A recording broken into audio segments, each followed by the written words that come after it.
welcome back to Maranatha Teaching Channel. I'm Femi Fenojo, your host. Wow, it's day 6 already on this epic journey we are taking beside our Lord Jesus Christ during the Passion Week. It's day 6, it's Nisan 15. Before we move on today, I want to share a song with you. It's a Passover cedar song that is sung quite commonly around the Passover table by the Jews on the Passover night, and I want to share this with you. It's a song I'm going to sing with my son Toluwani. We're only going to sing the chorus. It's called Dayenu. Dayenu means it will have been enough.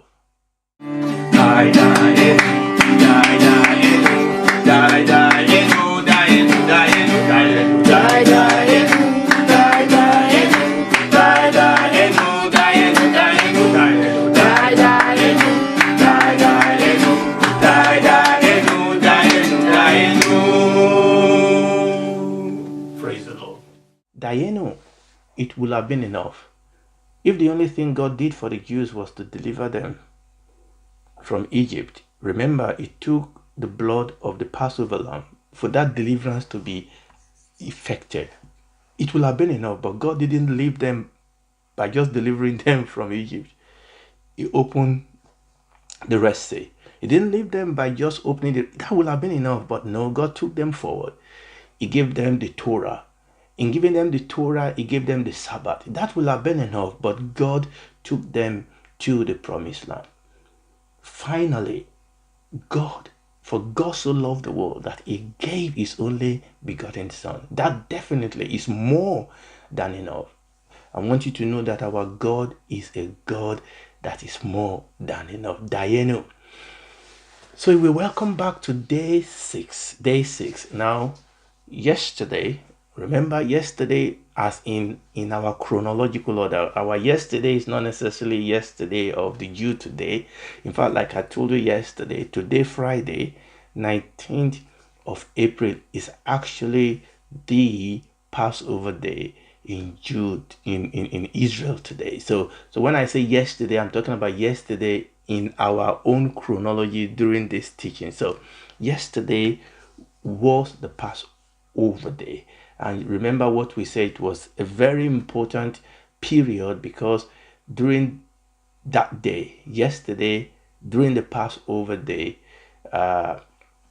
Nisan 14, over 2,000 years ago, the Lord Jesus Christ was crucified at exactly the same time that the Passover lamb was being killed all across Israel because he is the Passover lamb. Now, today I'm just going to read a couple of places from the scripture, first from the book of Leviticus, and then we will read the book of Corinthians, and then we will see where the Lord will take us. Leviticus 23 from verse 4. These are the feasts of the Lord, even holy convocation, which you shall proclaim in their season. In the 14th day of the first month at even is the Lord's Passover. And on the 15th day of the same month is the feast of unleavened bread unto the Lord. 7 days you must eat unleavened bread. In the first day you shall have an holy convocation. You shall do no servile work therein, but you shall offer an offering made by fire unto the Lord 7 days. In the 7th day is an holy convocation. You shall do no servile work therein. And the Lord spake unto Moses, saying, Speak unto the children of Israel, and say unto them, When you be come into the land which I give unto you, and shall reap the harvest thereof, then you shall bring a sheaf of first fruit of your harvest unto the priest. And you shall wave the sheaf before the Lord to be accepted for you. On the morrow after the Sabbath, the priest shall wave it. And you shall offer that day, when you wave the sheaf, an he lamb without blemish, for the first year, for a burnt offering unto the Lord. Praise the Lord. So yesterday, by the grace of God, we saw how the Lord Jesus Christ was crucified at around 3 o'clock at the exact same time that the Passover lamb was being crucified. So the Passover the Passover feast is the first feast, and it lays the groundwork upon which all the other 6 feasts actually build upon. But the Passover feast and the feast of the unleavened bread are so closely associated together that even in Jewish culture, they are usually spoken together because they are such a hand and a glove type of feast. So it's often common that both feasts are spoken together as if they are one. So we have the Passover, and at the end of that day, immediately we start the feast of the unleavened bread. Now, there's some information that we are given about this feast here that is really important to our chronology. The Bible says that the feast of the unleavened bread will last for 7 days. Now, that is very important. So we have the Passover, which we spoke about yesterday, and at the end of the Passover, the 15th day of Nisan, that is the beginning of the unleavened bread, kicks off, during which time, throughout the night from 6 p.m. to well into midnight, and sometimes well into the early hours of the morning, is the Passover celebration with all what we talked about yesterday, the singing, the narrative, the story, the symbolic materials that they use, food, drinking, narrating stories, asking questions, and then obviously the eating and the singing and the dancing. And one of the songs is what I have sung with my son earlier on, Dayeno.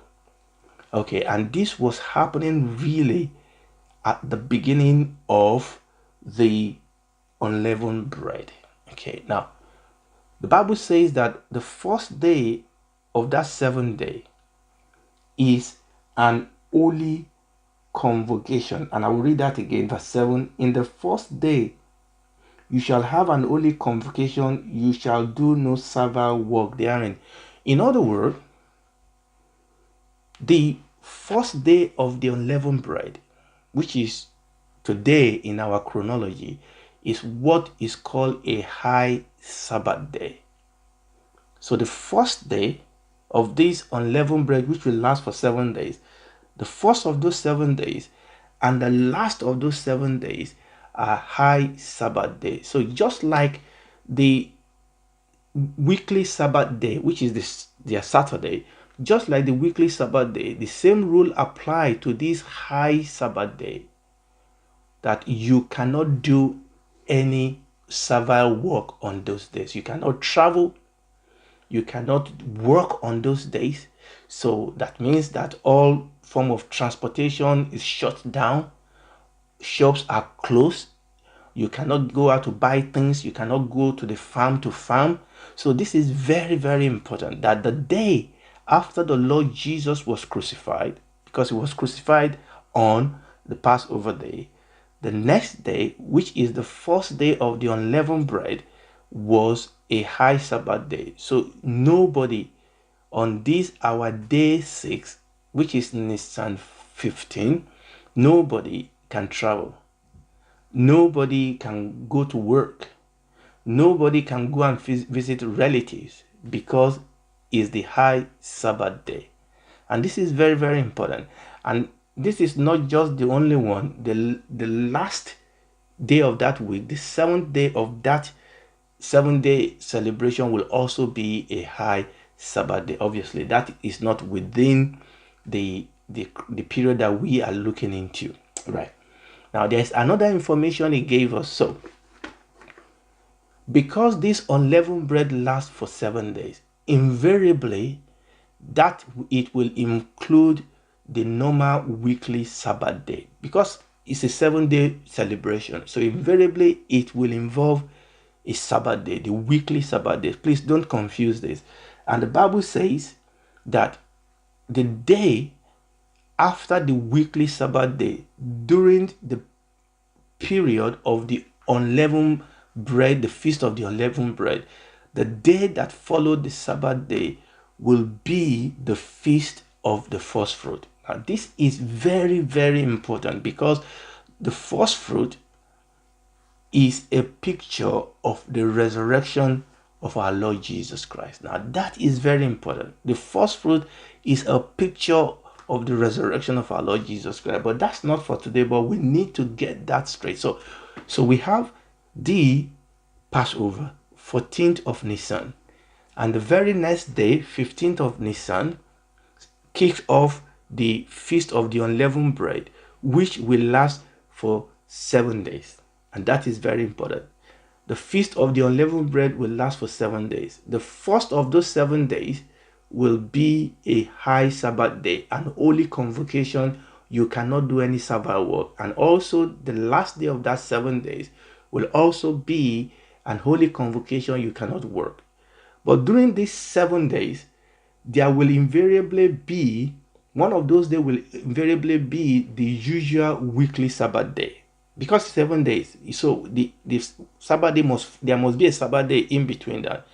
And after that Sabbath day, during those 7 days, the day after will be the feast of the first fruit. Praise the Lord. Now, this second feast is called the Feast of the Unleavened Bread. Now, we touched on this yesterday. It is called the Feast of the Unleavened Bread.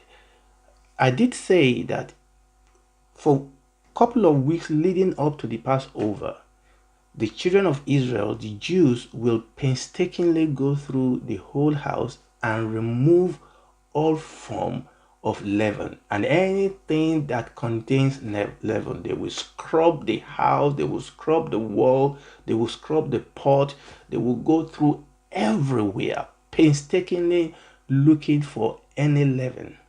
Okay, and this is very important, and it is this very act that gives this feast its name, the Feast of the Unleavened Bread, because they are going to have to keep this feast without the leaven. Now, in the Hebrew, leaven is known as hametz, which literally means sour.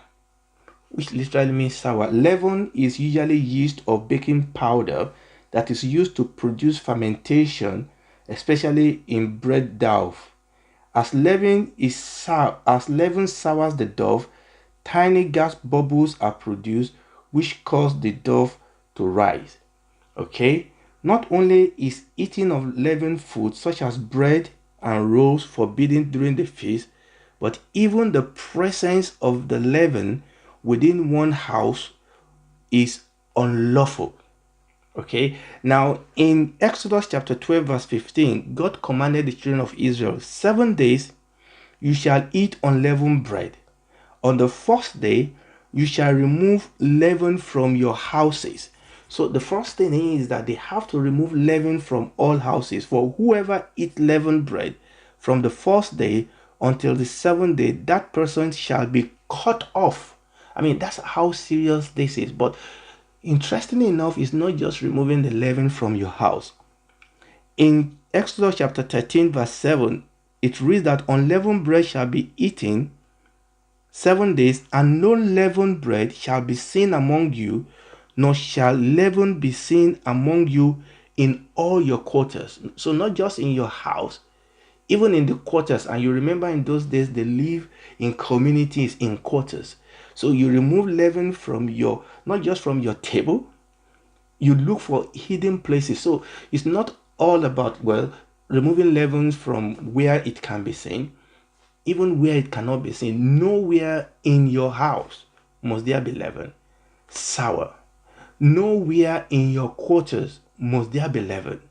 Now, Deuteronomy chapter 16 verse 4 actually said, no leaven shall be seen among you in all your territory for 7 days. So it's not enough to simply just remove the leaven from your table or from where it will be seen. You have to, they will literally light a candle and go in search of leaven. In fact, if you have vacuum, you have to turn over, you have to make sure that you discard, your dustbin. Maybe there may be some crumble of leaven in it. You have to discard the bin and make sure you wash it, because that is how serious it is. There must be no leaven. All leaven must be purged out, and failure to do so is a serious breach of biblical law. It's a serious breach of the will and the purpose of God. And the Bible says any family that breach this law will be cut off. There's a ceremony that is called Search for Leaven ceremony. On the night before Passover Eve, after evening prayers in the synagogue, the father of each household will perform what is called Search for Leaven ceremony. This ceremony is done in order to purge the last vestiges of leaven from the house. Remember, for weeks they've been searching the house anyway, but they have this ceremony just the night before Passover Eve. So what happened is that earlier that evening, each mother will place a few bits of bread in few corners of the house so that there will be some leaven present to be found. Usually by that time, all leaven will be gone. But because they want to use this as a teaching opportunity for the children, the mother in the house will place few leaven in some few corners of the house so that they can be found. So after reciting the benediction for the occasion, the father begins the search. And the children will follow, carrying lantern. The father of the house or the elders in the house will use an old wooden spoon in one hand and a goose feather on the other hand. By candlelight, he searches from room to room to discover the distributed bread scraps. The children follow behind with great excitement as the father carefully uses the feather to sweep the bread he finds into the wooden spoon. Finally, the bits of bread, the wooden spoon, and the feathers are placed inside a bag or wrapped in a clothing. This is tied with a thread and set aside to be burnt with fire the next day. And that is a picture of the cross. Even this crumble, this little bit of leaven, the father cannot touch with his hand. He has to use a wooden spoon, which is a picture of the cross, and a feather to sweep it in. And this is what they do in those days. They purge the house, not just the house, the quarter, not just the quarter, the whole territory of leaven. And when we read the scripture, we will see that in the scripture, sin is often pictured as leaven. Okay, leaven is a picture of sin.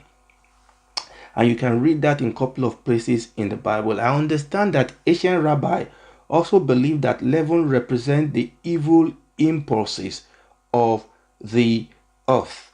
The evil impulses of the earth. Now, if we read 1 Corinthians chapter 5, verses 7 to 8, I will read, "Therefore purge out the whole leaven, that you may be a new lump, since you truly are unleavened. For indeed Christ our Passover was sacrificed for us. Therefore let us keep the feast, not with old leaven, nor with the leaven of malice and wickedness, but with the unleavened bread of sincerity and truth." So what is the lesson here? Just as it is done in the celebration of the Feast of the Unleavened Bread, as Christians, we need to purge our life of all leaven, of all sin. Just like what they do in the purging ceremony, okay, just like they thoroughly sweep through the house, we as Christians also must submit ourselves to the purging power of the Holy Spirit. And it's not just about the conspicuous sin only, okay? The Bible talks about the sin that easily beset us.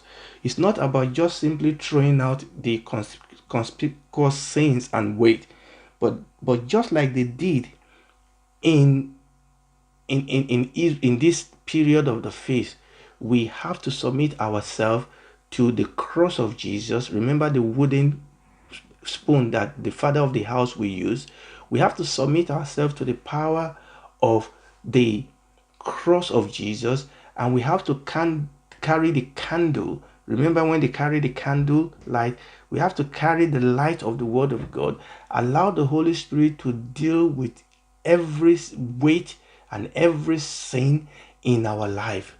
And this is really, really very important. We need to allow the Holy Spirit to get into every nooks and cranny, every corners and every cracks of our life, and deal with every speck of leaven, every speck of sin by the power of the Holy Spirit. Allow the cross of Jesus, the blood of Jesus, and the word of God to purge our heart and our life of every sin. Like Paul said in that 1 Corinthians chapter 5 verse 7, for indeed Christ, our Passover lamb, was crucified, and we must keep the feast, praise the Lord, without any leaven. And this is really, really very important. And this is the message of this feast, starting on the 15th of the month of Nisan. Praise the Lord. Now, the question is, then, we were looking at events that takes place in this day. So with respect to the Lord Jesus, what event took place today on the 15th day of Nisan? Absolutely no event. Why? Because it's an high holiday. There's no traveling, there is no servile work, and the Lord Jesus has been crucified yesterday, Passover, has been buried, okay, which is a picture of the unleavened bread, okay. He is now in the grave. In those days, criminals that were killed by crucifixion are normally taken out of the city and thrown on the dunghill. But the Lord Jesus did not suffer that fate. He was taken down from the cross and he was given a burial, and was buried in a rich man's grave. So during the 15th day of Nisan, okay, the Lord Jesus Christ was in the grave, and there was no movement in any way, because it was an high holiday. Let me read that for us in the book of John chapter 19, going a little bit back to yesterday so that I can give you scriptural references that actually bring this out for us. So this is John chapter 19. Verse 28 tells us about the death of our Lord Jesus Christ. Okay, now verse 31. So the Lord Jesus gave up the ghost. Verse 31. The Jews therefore, because it was the preparation that the body should not remain upon the cross on the Sabbath day. If you stop there, you will think that he was talking about the weekly Sabbath day, but it goes on. I will read that again, verse 31. The Jews therefore, because it was the preparation that the body should not remain upon the cross on the Sabbath day, for that Sabbath day was an high day. So this Sabbath he was talking about here was not the weekly Sabbath day. He was saying that the Passover was a preparation for the next day, which is the beginning of the feast of the unleavened bread, which is a high Sabbath day. Okay, they besought Pilate that their legs might be broken and that they might be taken away, because they wanted them to die quickly so that they can dispose of their body and bury them before the high Sabbath day began, before the feast of the unleavened bread began. But one of the soldiers with a spear pierced his side, and forthwith came there out blood and water. And he that saw it bear record, and his record is true, and he knoweth that he seeth true, and that you might believe. So the Lord Jesus Christ, number one, his leg didn't need to be broken because he was already dead. And they didn't throw him on the dunghill because Joseph of Arimathea and Nicodemus actually approached Pontius Pilate and asked for the body of our Lord Jesus Christ, and they gave him a befitting burial. So yes, even though there is no event for us with respect to the Lord Jesus Christ, there's a lot of lesson for us to learn. Our Passover lamb has been crucified, and we are now living the life of the Feast of the Unleavened Bread, where God wants us to live a life that is pure and separate from sin. Praise the Lord. I hope this has been a blessing to you. Please join me again tomorrow, which will be, by the grace of God, our last teaching. It will be day 7 plus. In other words, we're going to talk about day 7 and every other thing that follows it. I hope that you'll be able to join me tomorrow by the grace of God. God bless you. Bye.